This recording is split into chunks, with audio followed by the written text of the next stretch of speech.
Subscribe to our channel and hit the bell icon so that you know when live we go. Hello and welcome to Daily News Simplified. In the next 40 minutes, I'm going to ride you through today's newspaper and we shall discuss articles which are important from civil service examination perspective. We shall have a discussion on today's The Hindu, Delhi edition, and the articles we will be taking up for discussion has been displayed on your screen. The time stampings has been given in the description section in case you want to jump to a particular article. This article is from page number 6. It has been titled Nepal Ties and Benaras to Bengaluru Spectrum. The article has been written by a former Indian ambassador to Nepal and it touches upon a very important contemporary issue for the exam, the Indo-Nepal relation. You would be aware that Indo-Nepal relation has touched a new low.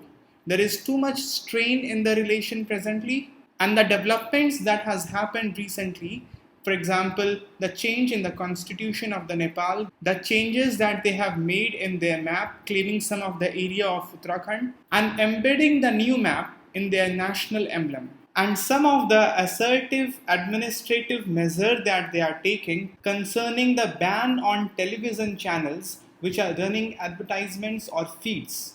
Various commenters are saying that it is targeted towards Indian television channel which were running feeds related to issue of Kala Pani dispute. However, in this article, the writer discusses the changes that has come about in Nepal as a nation, reflecting the changes in their internal social, economic, political domain, the relationship with India, and the changes in their positioning in the international platform and in their geostrategic domain. India's relationship with Nepal is historic. It is based on the plinth of culture and sentiment. And later, India also developed very strong economic relationship which exists still today. For centuries, Kathmandu has very strong relationship with Benaras, Varanasi. Until 1980s, Kathmandu was strongly connected with Varanasi. One of the easiest way to Kathmandu in 1980s was a flight from Varanasi. But after 1980s, things changed.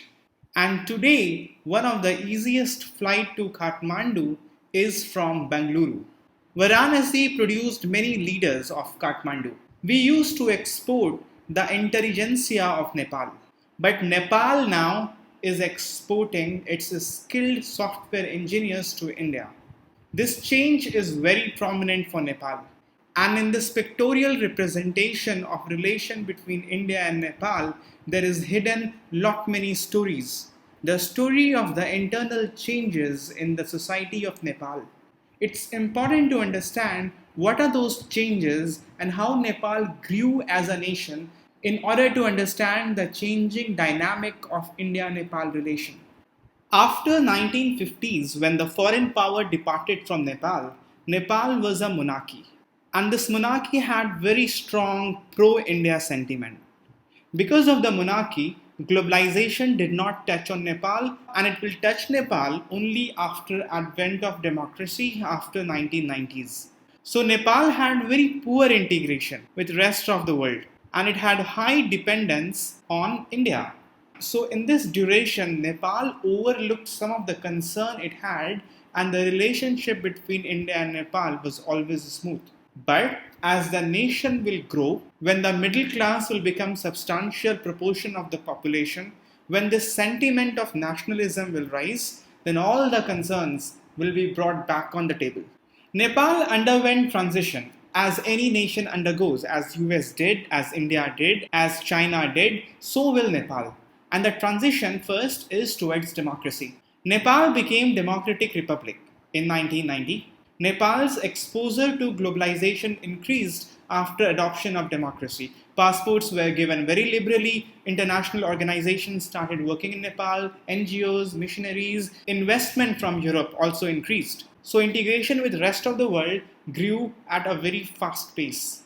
Although Nepal is still a poor country, the per capita income is just $1,000.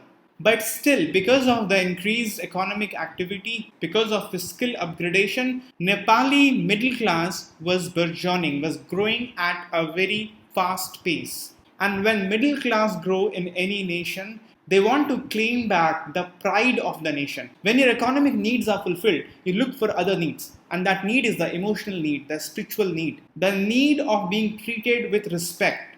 And that can also go as far as the need of being assertive, as is there in the case of China. Chinese people feels victim. They feel victim of 100 years of being subjugated by the foreign power. And because of that, they justify the China's assertiveness, for example, in South China Sea, and doing the same to other smaller nations, what European power did to them.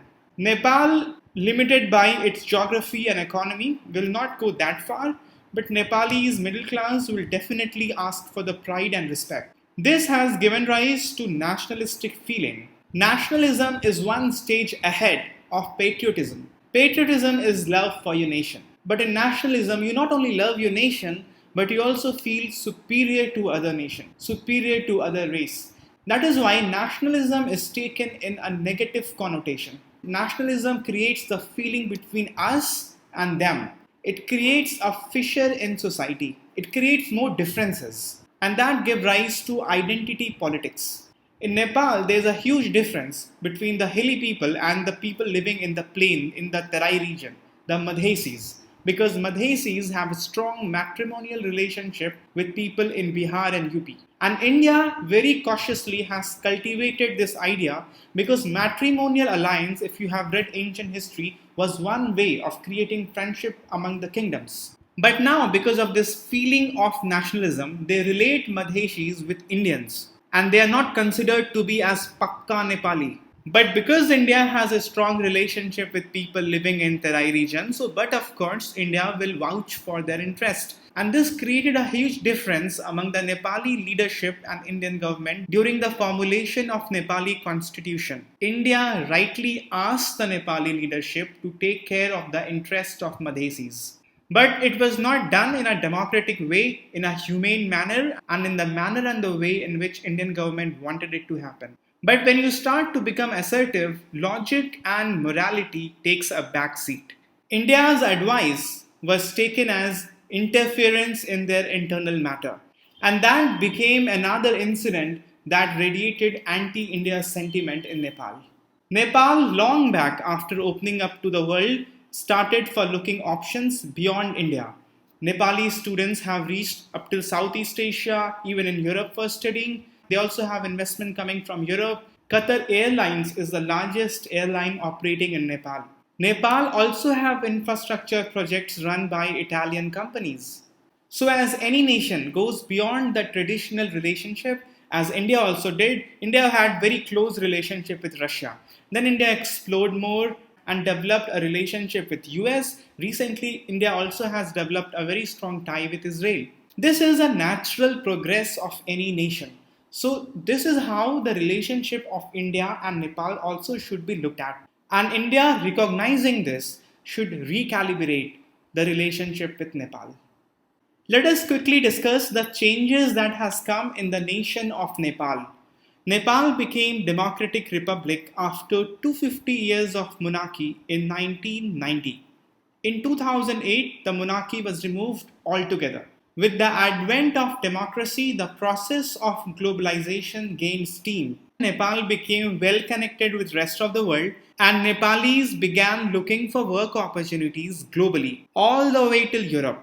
But West Asia and Southeast Asia became major destination for labor migration.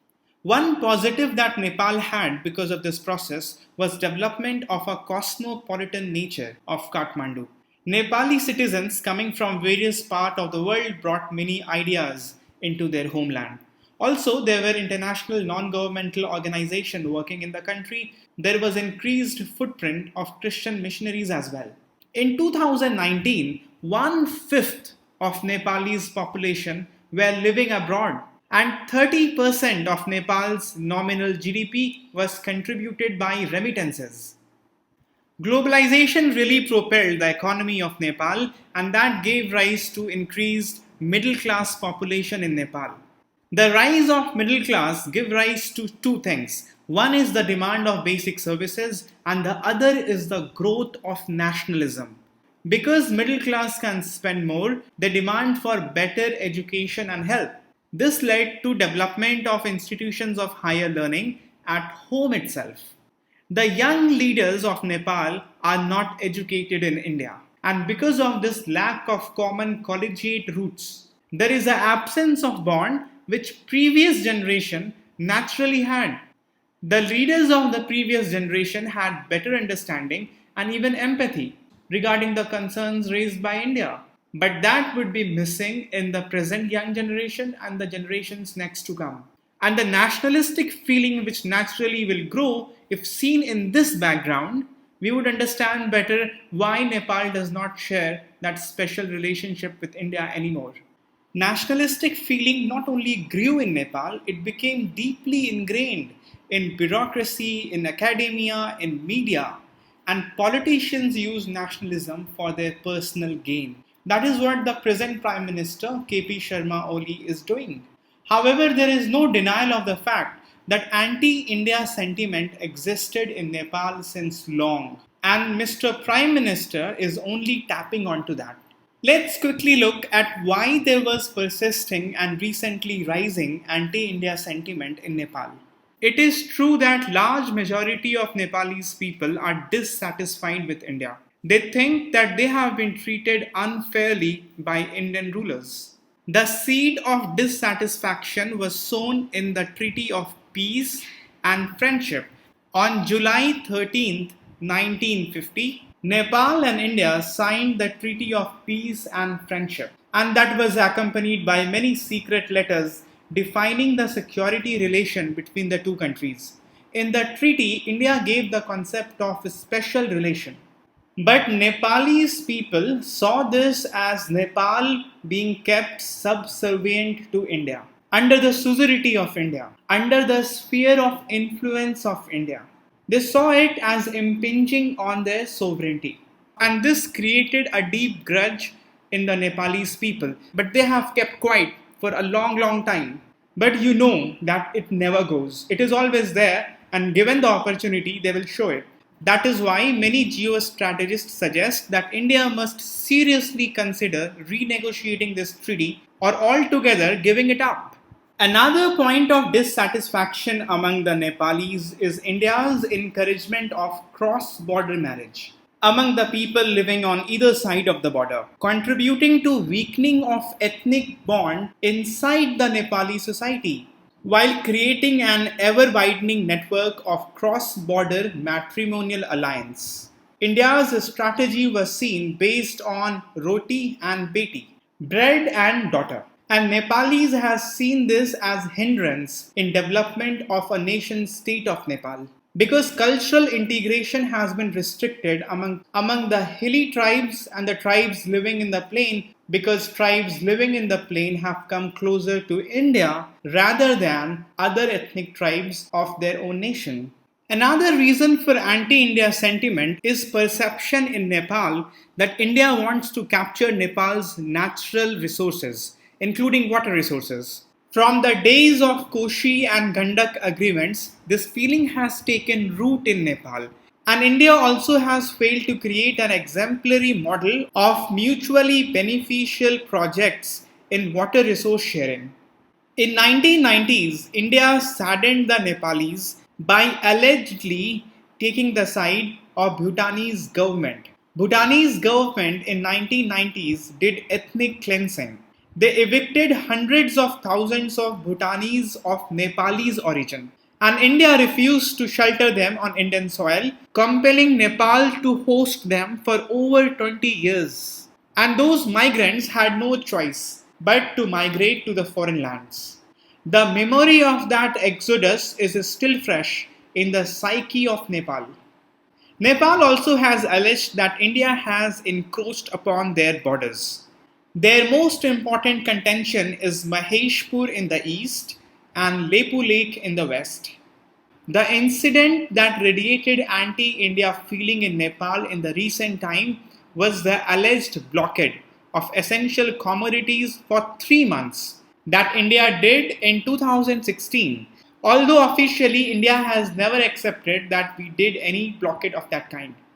India was obviously not satisfied by the way the constitution was being framed, by the way the Madheshis were sidelined.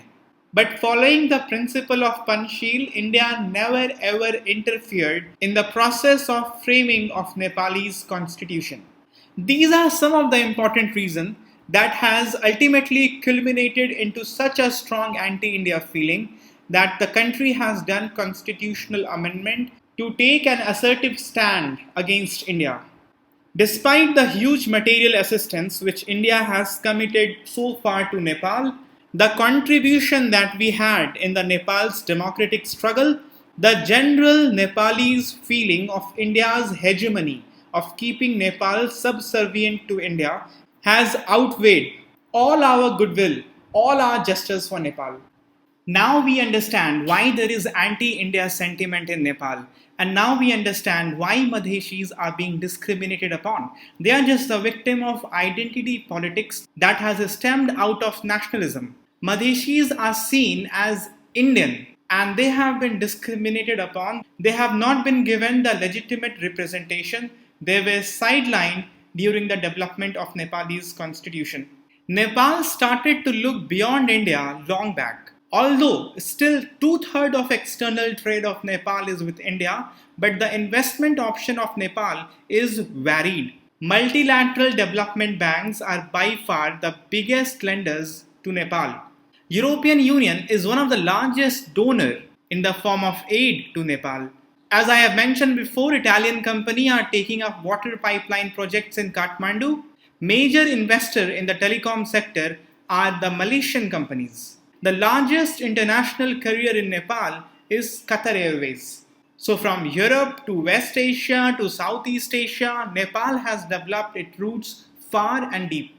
And all these have naturally resulted in a situation where Nepal does not see it as imperative to hold on to good relation with India. In spite of all these, relationship of Nepal with India remains robust. The trade of Nepal with India accounts for two-thirds of its external trade, and this advantage can never be taken away from India because of geography, both physical and societal. India continues to be the largest investor in Nepal. Arun 3, the 900 megawatt hydroelectric project, when completed, that will create power more than all other projects in Nepal combined. Nepali rupee is pegged with Indian rupee and that provides stability to Nepali rupee. India has given a blank check to Nepal. India has open border. Nepalis can come, live and work freely in India. No other country provides this kind of support to Nepal or any other country. And this is significant in post-COVID-19 world when, because of the contraction of global economy, remittances coming to Nepal will be restricted. It is in the interest of Nepalese leader to develop and maintain good relation with India rather than having a selfish personal or ideological battle with India. And it is also in the interest of India to identify the changing nature of Nepal nationhood and recalibrate our relationship according to that. For instance, so far we were catering to lower class work to Nepalis, but there has been substantial increase in the middle class of Nepal. Now we have to recalibrate and work in the interest of this huge middle class that has developed over the period of time in Nepal. Indo-Nepal relationship has gone to a new low. Some are suggesting that the Prime Minister of Nepal has done irreparable damage to the relation. Now I would like to hear it from you. What measures will you suggest as an aspiring bureaucrat to improve this strained relation between India and Nepal?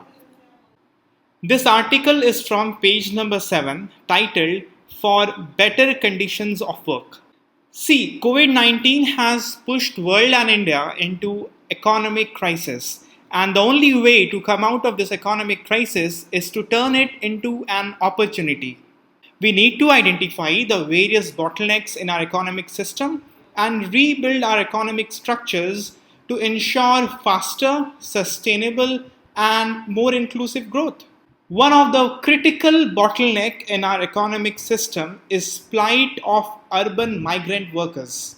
The economic crisis due to COVID-19 has forced these migrant workers to come back to rural areas, but most of these migrant workers are unwilling to go back to their urban places of work because the working condition in urban areas are not very good and the traumatic experience that they had during COVID-19 is still fresh in the memory. They were paid lower wages and are not entitled to social security benefits such as insurance, pension, housing, etc. The standard of living in urban areas most of the time decreases because of high rents, high cost of food, high cost of schooling, etc. In this regard, the author of this article has given a number of suggestions in order to reform our economic structures for the betterment of poor migrant workers. The present center of production are concentrated in urban areas. We should be looking at economic structure where the center of productions are more dispersed and rural areas to get their share so that there is balanced regional growth. The migration pattern so far in India has been from rural areas to urban areas, the rural urban migration. But we have seen recently that there has been stressed migration from urban areas to rural areas because of the COVID-19 pandemic. And there is unwillingness in the interstate migrant workers to go back to the urban places of their work. The challenge now is how do we create an economic structure that absorb these migrant workers and put them to productive work in rural areas itself. The author of the article gives a brilliant idea that must be taken up by the state governments. The author says that the workers who have come back, they are skilled and semi-skilled workers like tailors, plumbers, construction workers. These workers should be organized into cooperatives in rural areas so that they can sell their services with higher bargaining power, with higher marketing skill. For example, tailors in the rural areas can organize themselves into cooperatives at multiple levels so that they can attract contracts from garment manufacturers across India. And they continue to work profitably from the rural centers. We should be replicating Amul model at the national level. Every state government must adopt this model to promote production from the rural areas. But all of the workers cannot work from rural areas. For example, the workers who are in construction centers, the workers who are in the plumbing areas, they will not find work in rural areas. So ultimately, they will have to come back to the urban centers. But the author suggests when they come back, they must be organized into unions in order to improve their bargaining power with their employers, and they should demand for social security, provision for housing, medical expenditure, good working conditions, etc. The exploitation of the workers so far in the form of poor working condition, lower wage, lack of social security is largely because there is absence of union. And if there is unionization of workforce, their bargaining power will improve and so will their working condition. If we can develop an economic structure where a state government will support the formation of cooperatives of these semi-skilled and skilled workers and also help in unionization of workforce, then the problems of these interstate migrant workers can be solved.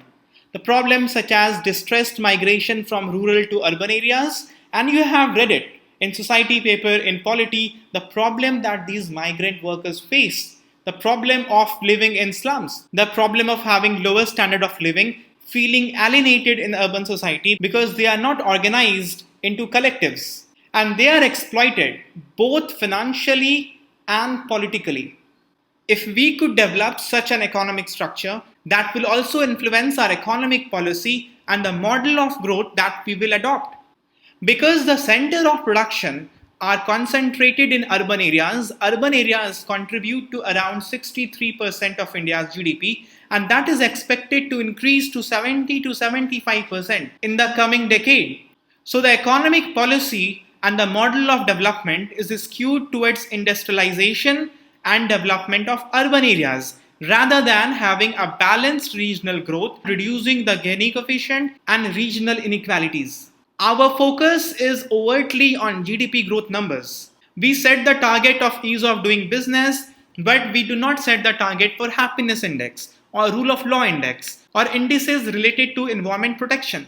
When we will have dispersed production centers, then there will be requirement of balanced and equitable growth and development. There will be focus on GDP figures, but there will also be focus on the condition of workers, on their happiness level, on balanced regional growth, on environment. Ease of living will get as much attention as ease of doing business. This could be the inflection point in the development graph of our country. Central and state government must seriously consider a change in the economic structure of our nation. The standoff between India and China suddenly escalated on Monday. 20 Indian personnel, including a colonel, were killed in violent clashes with Chinese troops on Monday along the line of control in Ladakh. This is possibly the worst incident at India-China border in 2-3 decades. There is a news on page number 1, 20 Indian soldiers killed in face-off at Galwan. There are other news in the newspaper related to the issue. For instance, on page number 9, there is a news titled, India says Chinese troop tried to change the status quo. What is surprising in this incident is the clashes came amid a de-escalation process in Galwan area that was started last week after a month-long standoff between troops at several points along the LAC from Ladakh to Sikkim. The Chinese behavior at the border has always been unpredictable, but however, for now, de-escalation has been done from both the sides. India-China border conflict is a very important issue for the coming mains exam that will happen in all likelihood early next year. In this regard, you have to know what exactly is LAC. This was covered in the DNS of 14th June by our illustrious Wabab sir. You also have to understand the historical perspective of India-China relation. This was covered in the DNS dated 21st May by Mangal sir. You also have to be very clear about the reasons for boundary trouble between India and China. This was covered by Nagendra sir in the DNS of 20th of May. The present border incident, although unfortunate, but is a transitionary one and is not very important from the exam perspective. So we will not go into the detail of the incidents of the present border skirmish, but let's see to be generally aware what statement Army has put out. First of all, the Army has announced that Indian and Chinese troops have disengaged at the Galwan area, where earlier they clashed on the night of June 15th-16th. Initially, we got the news that our one colonel and 2 army personnel were killed. Later, the number rose to 20. The reason being that 17 Indian troops were critically injured during the clash. The clash happened along the trench of Galwan River, as you can see here in the image. And many of the Indian troops and Chinese troops, they fell into this trench. That increased the injury and the fatality. Later, the 17 injured Indian troops succumbed to the injury and that increased the fatality number to 20. For now, de-escalation has happened, but we don't know of the Chinese motive, whether this was a spontaneous clash or it was planned. The border standoff will not close immediately. You have to keep following the news, but keep organizing your notes as per the demand of the exam. There is an editorial article on the new quota that state government of Tamil Nadu has contemplated. The state cabinet has given a go-ahead for an ordinance to allow horizontal quota of 10% for admission to undergrad courses in medical colleges. The quota is for students who will pass national eligibility cum entrance test and who have studied in state government schools from class 1 to class 12. The decision is based on report of one-person commission headed by former Madras High Court Judge Justice Kalaiya Rasan. The commission's role was to analyze the socio-economic background of students and submit recommendation to the state government on how to increase the number of government school students securing the MBBS seats in the state. Before moving ahead, I'd like to clarify a term, horizontal quota. The concept of horizontal and vertical reservation was given by Supreme Court of India in the famous Indra Sawhney judgment. The reservations in favor of scheduled caste, scheduled tribes and other backward classes mentioned under Article 16.4 may be called as vertical reservation. And reservation, for instance, in favor of physically handicapped under clause 1 of Article 16 can be referred to as horizontal reservation. So the horizontal reservation cut across the vertical reservations. It's not dependent on caste or class or gender. For instance, in this case, the reservation is for all the students who will clear NEET and who have studied in state government schools from class 1 to class 12. The editorial highlights that providing horizontal reservation to students attending government schools of Tamil Nadu is a well-intentioned move to address the problem of poor representation from government schools in MBBS and BDS courses. This is seen as an issue of inequity, an issue of injustice to the students of the state government board. And this is also a huge political issue in the state of Tamil Nadu. There are political campaigns to allow horizontal reservation to address aspiration of state students. But however, the big question is, will this attempt of giving horizontal reservation pass legal scrutiny? Right now, it is unclear whether it will pass the legal scrutiny or not. However, there are apprehensions in various quarter because in February 2002, the Madras High Court squashed the horizontal quota of 25% in professional courses for higher secondary students from schools in village panchayats. But to argue from the side of the state government has acted on recommendation of a panel which concluded that there was a cognitive gap among students of government schools against students from CBSE stream, as CBSE students enjoy greater advantage in NEET as compared to students from the state board because of the syllabus based on which the exam is conducted. Also, there is nothing in the NEET rules which prohibit the state government from providing quota for its rural students for medical course. There is no violation of rules, so upfront, this is not something illegal. Rather, there has been precedence of horizontal quota. For example, state of Karnataka provides a special reservation for differently abled students and students from rural areas. Also, many of the national law schools allows horizontal reservation for students of the native state. But even so, as of now, there is nothing which prevents a state from giving horizontal quota to its state students for admission into the medical colleges. It is only the time that will tell us what stand Supreme Court of India will take, because the final interpreter of law is the Supreme Court of India. Be sure, absolutely sure, this case will be taken to the Supreme Court, and in few months or so, the judgment on this will be given.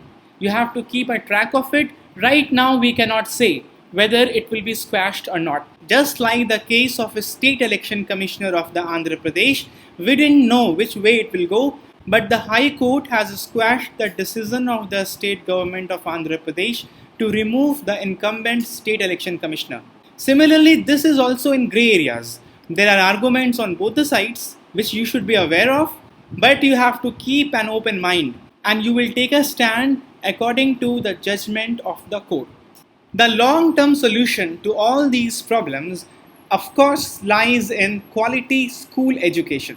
Also, the syllabus of the state governments must be updated to bring it in alignment with NCERT so that the students of the state government board are not put to any disadvantage in all India entrance examination like NEET. This news from page number 6 is titled Rural India, the New Viral Flashpoint. The writers of the article are concerned that the reverse migration from urban cities to the rural areas as a result of lockdown will see rural India emerge as new epicenter of COVID-19 outbreak. In the discussion on this article, we'll try to touch upon the extent of reverse migration that has happened, the preparedness of rural India, and possible solutions to the problem of COVID-19 in rural areas. So far, the incidence of COVID-19 has been urban-centric. The overwhelming majority of COVID-19 cases have occurred in cities. Top 5 cities alone account for 53% of total cases in India. However, one of the major impact of the lockdown is the spread of reverse migration, which has raised the fear that rural India could be the next epicenter of the outbreak. According to data produced by Solicitor General of India in the Supreme Court, about 97 lakh across the country have returned home in the rural region between the lockdown 1 to unlock 1. 60 lakh migrants have been ferried by Shramik Express train specially launched to take the interstate migrant workers back home. God forbid, if there is an outbreak, if there is flash of COVID-19 cases in rural areas, it will be a huge challenge for us to deal with it. Because the health infrastructure in rural areas are weak, the comorbidity is high. Comorbidity is the presence of one or more than one disorder in the same person. For example, a person already being the patient of sugar also gets infected by COVID-19, then in that case he will have comorbidity and the chances of fatality in that case increases. The occurrence of tuberculosis, cancer and other diseases in rural areas could be high, and in that case comorbidity will also be high. In that case fatality will also be high.